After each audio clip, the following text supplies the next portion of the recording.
Okay, so this is the next morning, and this is exactly why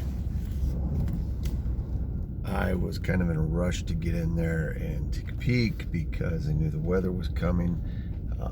Metal detecting is often one of these deals where you have to seize opportunity when you can. But by tomorrow, this could be 65 degrees and all melted and nice again. Guess we'll see.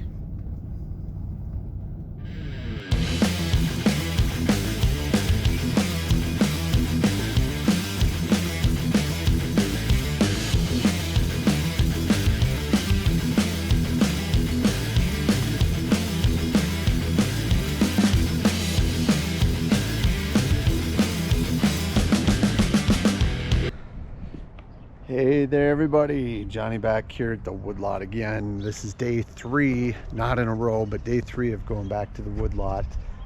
As you can see, when we first started out, it was kind of a weird spring day, overcast, cloudy. Then it snowed, got real cold, and today it's about 70 some degrees out. Really nice. I think spring is finally creeping around the corner. We're supposed to get some snow and rain this weekend, so it's not over yet. That's the way it is in Montana. If you don't like the weather, wait 5 minutes, it'll change. Anyway, let's go see what we can find today. Cheers.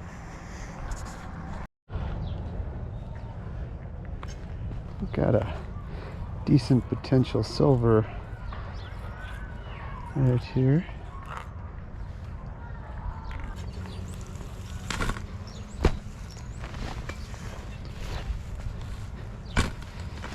And I went digging in the city park yesterday, and I'll tell you what, it's nice to come back here and just be able to tear into raw dirt as opposed to have to make the manicured plugs, which I don't mind doing, but it's just a little more time consuming.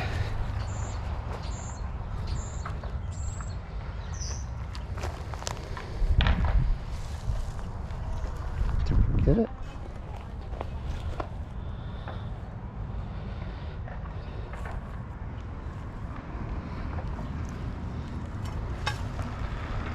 I think it might be out.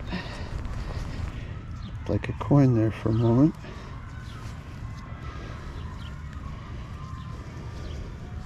Ah, here it is, a coin. And it looks like it might be a quarter. Not a super old quarter, but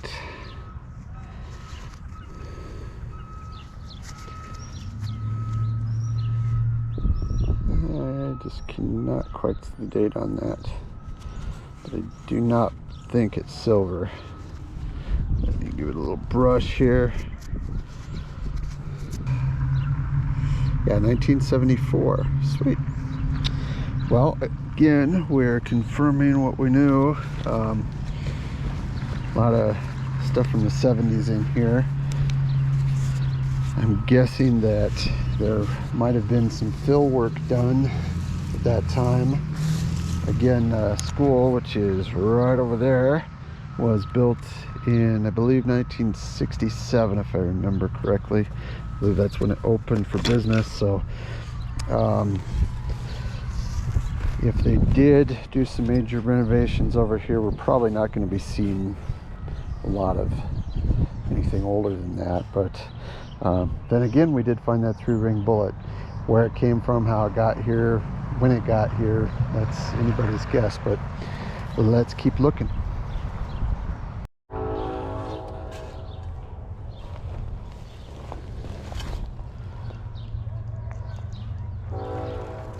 Good 25-26 signal right there.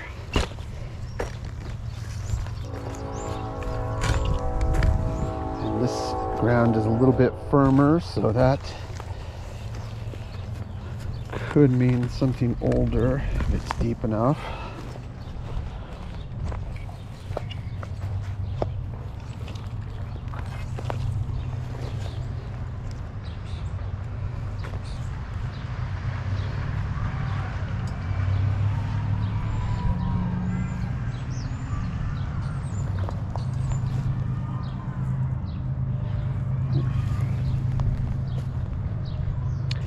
Now that we've disturbed the ground, we're getting kind of an intermittent signal, a little more 23, 24 when it does hit, but it's real spotty.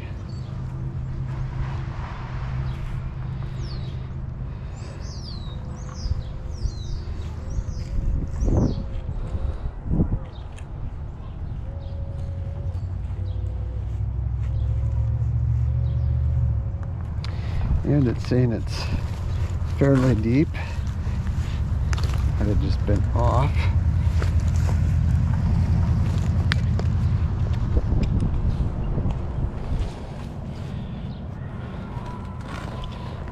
Alright, come on.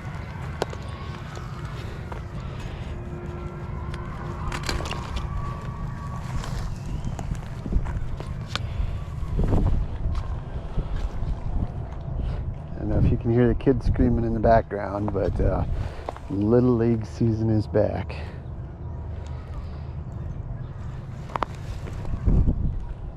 All right, may have it out. Let's take a peek here. Down here with our pinpointer. Whatever it is not wanting to hit real strong, so.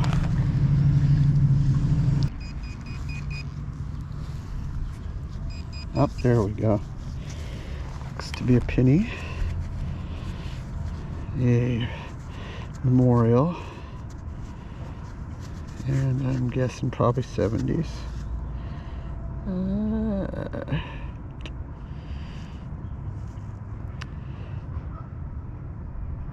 Or yeah, I've got to clean that one up and look at it. I of course did not bring glasses, but I'm thinking it might say 1972 on it. Maybe 62. Cool. All right.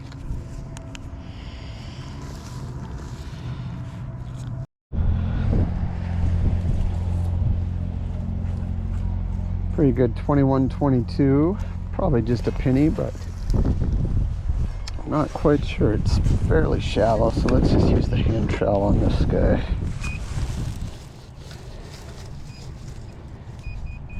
Right there.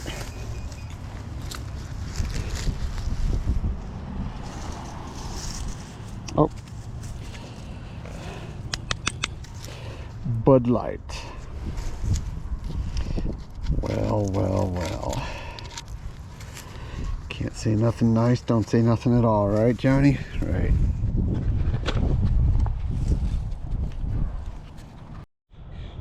Hey, good afternoon, everybody. Johnny back here again, one more time in the woodlot. And as you can see, spring has finally sprung in Montana.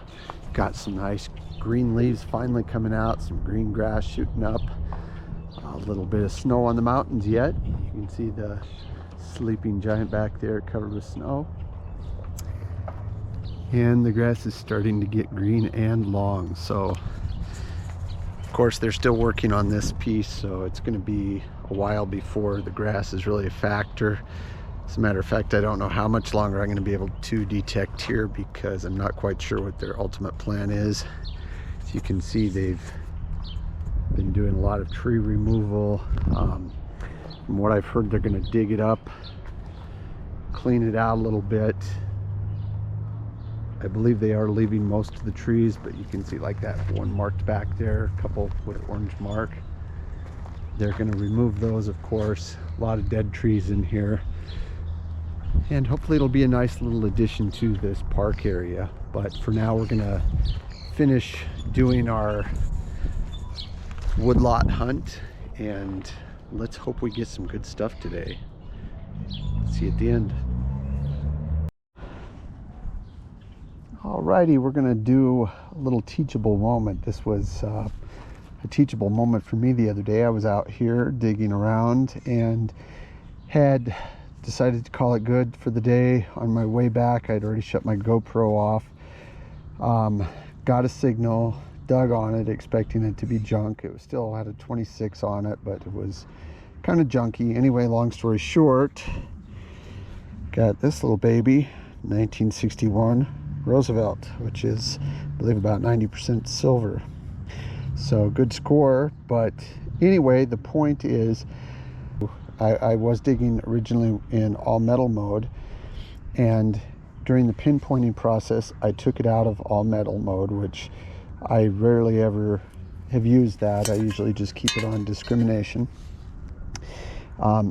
Anyway, I had switched off the off metal mode, and in the process of looking for it, I couldn't find the signal again. As a matter of fact, I wasn't getting any signal, and I was about to give up on it, and something just kept nagging at me, and that's when I realized that I had turned off that all metal mode. Anyway, long story short, I turned it back on, and guess what? The signal came back. Many of you know Merrill, who is New York Metal Detecting. Great channel. The guy is the godfather, in my opinion. He has so much knowledge. He approaches metal detecting from a scientific point of view. He does these little independent studies and experiments. Just great. If you haven't checked out his channel, I urge you to do so. It's very entertaining. Great songs, some wacky kind of comedy. He has my kind of sense of humor. Anyway, what I'm going to do is demonstrate to you what that looked like, and see if we can recreate how it appears when you're in all metal mode versus using non-metal mode. My point of mentioning Merrill, by the way, wasn't just to give him a little praise, which he so richly deserves, but to mention the fact that he is a huge advocate of using the all metal mode. He just had a video not long ago talking about that. Said that if you're not using it, you're going to miss out on stuff because you're going to notch yourself out. And anyway, so right now we're on all metal mode, as you can see. I'm going to go kick it off. I have my discrimination set. I'm going to go over this area. Nothing. I'm getting a very faint chirp, a -6. There was a 36, but I'm surprised that's hitting 38, 36. But it's not repeating. Most people would just walk by this and say, nothing, nail, some junk.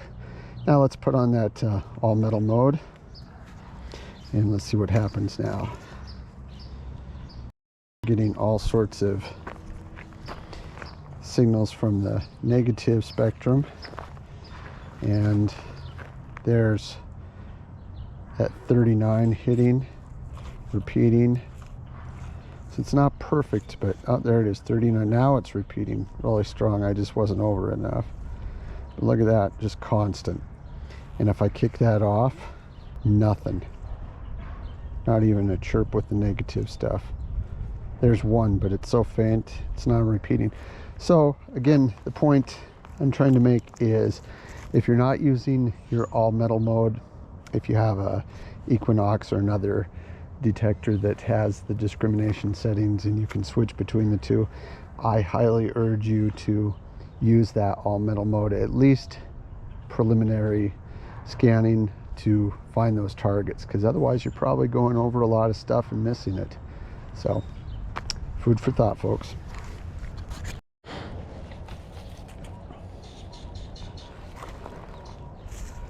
Good dime signal, 26 right there, and that's super shallow, probably a modern dime, clad dime.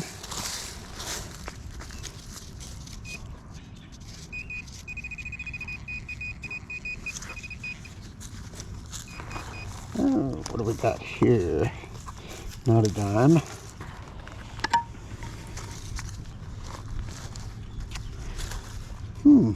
Thought it was a ring at first, but some old cap of some sort. Interesting.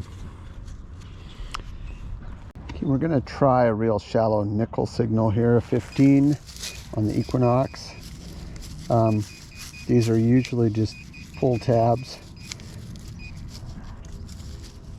but they can also be nickels, especially when they're real strong on just a 15. Oh, look at that right there.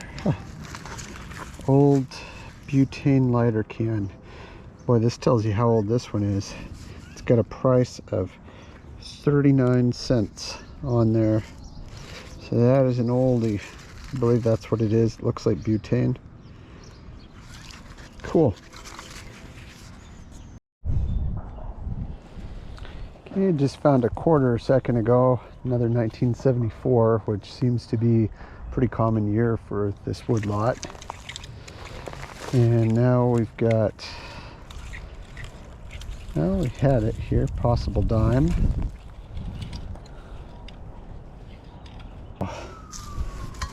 Let's see what we've got in here. I think we have it out.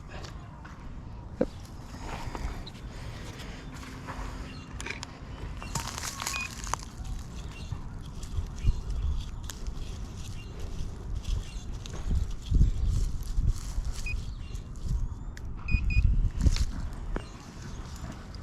Huh. That's it. Almost looked like a coin at first, but it's folded over. This could be a pop top, an old beaver tail, but boy, it sure is a thick one if it is. Oh, I don't know. It's got a little hole like it was maybe a piece of jewelry. Well,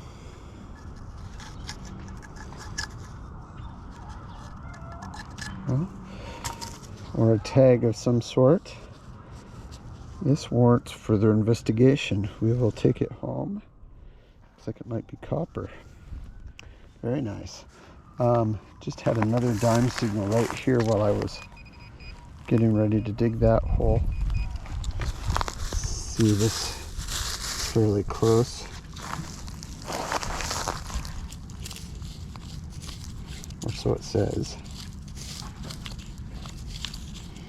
Let me get back to you on this one. You're gonna laugh. Found the, I believe, what is the container to the lid that we found just, I don't know, about 6 feet away or so. Let me dig it out. Looks like an old film canister maybe. Not quite sure, but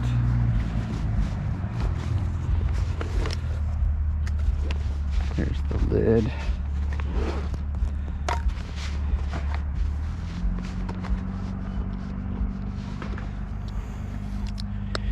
Yeah, look at that. I'll bet, yeah, it might be a little too small for that, but once it's straightened out, perhaps that was it. Coolness. Sweet! This summer, I'm already planning several good digs. I was just speaking with my good friend Jerry, who's gonna probably go on a few of these digs with me.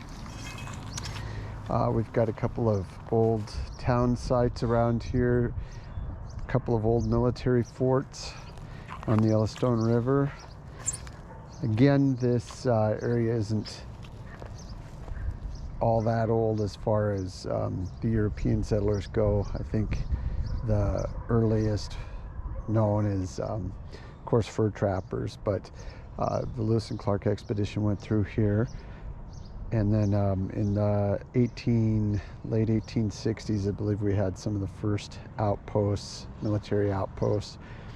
And so we're going to hit those. And then when the railroad came through in the late 1800s, of course, that's when we got some of these first town sites. And that's what we're going to be exploring. But you never know what you'll find there because people also brought stuff with them. It's not uncommon to find stuff from Europe, old coins, jewelry items, things that people back then brought with them and lost. So anyway, it's going to be a good summer. Let's continue on, see what we get here. Getting towards the end of the day here. Let's see what with this 26 signal. Yet again, another 26, I know. Oh, look at that, a dime. I believe it's the 70s. I'll have to look closer at home. Nice. Just found this little baby. Lots of bullet shells in here. This, of course, is a handgun cartridge shell. What's cool about this one, I do not see markings on it. Doesn't mean it doesn't have it, but it's also not recessed like more of the modern ones that I found are. Might take some cleaning up, but this is definitely an older cartridge. I'm gonna look into that and get back to you. Okay, let's get to the wrap up. So the woodlot hunt was educational and fun. As I said to begin with, this was a place that I've been wanting to hunt for many years and finally got the opportunity to. So it was very cool in that aspect. Got to find a lot of cool little trinkets that helped me date the woodlot a little more accurately. While most of the items came from the late 60s and through the 70s, I believe that things such as the bullet casings and the actual three-ring bullet were probably deposited there as early as, oh, let's say the 1800s, late 1800s. So again, by most standards around the country, that's really not that old, but for this area, it is. The town itself it, was established in, I believe, 1884. So anything from that time period is a good find. You know, there's still old stuff out there to be found. So let's get to it. Okay, so here's a little overview of some of the stuff we found, at least the keepers. There was a tremendous amount of garbage. Speaking of which, I want to point out these pull tabs. Now, these two right here are your typical beaver tail. Nothing special about those. These are the old style from the, I believe, 60s, 70s into the early 80s, and they switched over to the current pop tops. But this one is really cool. This is like a hybrid. I think it was one of the early prototype pull tabs. I kept it. I don't normally keep stuff like this, but that one was cool. I thought it was interesting. Anyway, onward and upward. There's a lot of stuff that you'll see on here that didn't show up in the video.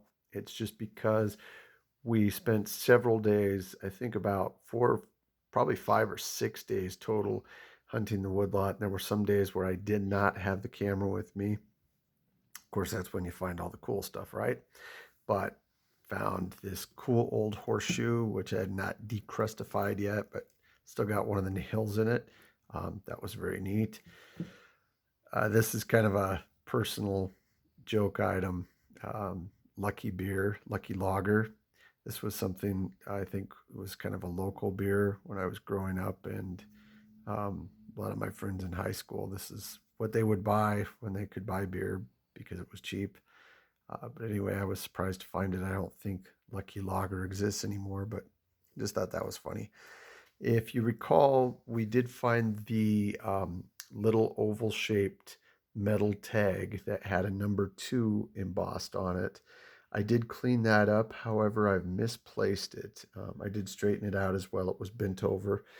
I believe that it was possibly a key ring tab to identify a key, such as this key, which I found in the same woodlot, but not necessarily the same area. However, that the old key tab that we found was pretty old looking, just based on the script of the two. I'd say it was probably at least from the 1920s, 1930s. Some other miscellaneous stuff here. This I thought was a bell. Got really excited, but it just is a flange. I'm not sure if it's off a flashlight or a camera or some plumbing fixture, but anyway, there it is. This helped document some of the stuff I was saying about that woodlot being used by the high school for different activities, such as by the biology department. It's a ground probe thermometer. I believe they used this for some experiments over there and probably just lost it, couldn't recover it. My friend Jerry found this fire truck, which is not all that old, but what's cool about it is I had this very same fire truck when I was a little kid. And I don't think this is mine. You never know though. Like I said, I did ride through that woodlot many times and could have very well had it with me and had it fall out of my pocket, but I'm sure they made billions of those. Let's move on here. This is kind of cool. Little piece of what I believe might be some lead. This could have been, looks like it was broken off of something. Not sure what, but it is heavy. I do believe it's lead. It could have been possibly something that someone used to make bullets with at one time. We'll get to our bullets here in a second. Found this old watch piece, which I believe is probably from the 70s. It's got these little push buttons on the back, so it's probably off of a digital watch. However, the guts out of the watch were long gone, but it did clean up nicely there. It's got a little gold coloring around the center, some silver to it. This is not related to it. This was found in a different area, but a cool old watch face. And I believe it's from a Sovereign watch is what it's called. I'm going to see if we can zoom in on that a little bit there. Apologize for the poor lighting, but this is just the spot that I'm using right now, and it's not the best place to film. Again, going with all of our beverage drinking back there, found an old can opener. This is what they would have used back in the day to either pop the bottle tops off a bottle, or on the really old beer cans, punch a hole in there. The Avon Twice Fresh breath spray tube, what's left of it. One of my favorite finds was the Seattle Space Needle penny. There's some of the detail for you. Again, we think that's from the 1962 era when they did the World's Fair in Seattle. Some of the bullet casings. This one I'm still working on cleaning up. I can't quite read the imprint on there, but I think this is newer. It doesn't have, it looks a little different than most modern bullets, but I still don't think it's that old. It's definitely a pistol round, a handgun round. Now this one is one of my favorites. This is really cool. So what I like about this one, I don't know if you can see that, but it says WRA Company, which was the Winchester Repeating Arms Company. And this is a 32/40 caliber. I did a little bit of research on this particular cartridge and learned that it was made between 1886 through 1940. So again, this could have been fired in reality. I mean, it could have been fired the day before I found it and dropped it. Of course, it wasn't, because it had been in the ground and was aged. But there's a good likelihood that this was deposited somewhere around the early as the late 1800s, turn of the century. Those were woods right there next to the river, so I'm sure there was a lot of game hunting in the early days, and that could have very well have been the byproduct of that. Another little guy we found there, I think, is just a little lead pellet, probably from a pellet gun. It's hollow on the, let's see if we can zoom in on that. Hollow on the inside, but it is a solid little lead pellet. So again, maybe an item for hunting. I thought that this might be a button. I'm still cleaning it up, but all the iron is suggestive of maybe just a big nail head where the nail broke off right there. I thought that might be the shank. Still working on that one. And last but not least, well, almost last, I've got one more after this. The 3-ring bullet. This, I did have a friend of mine who is in the know take a peek at it.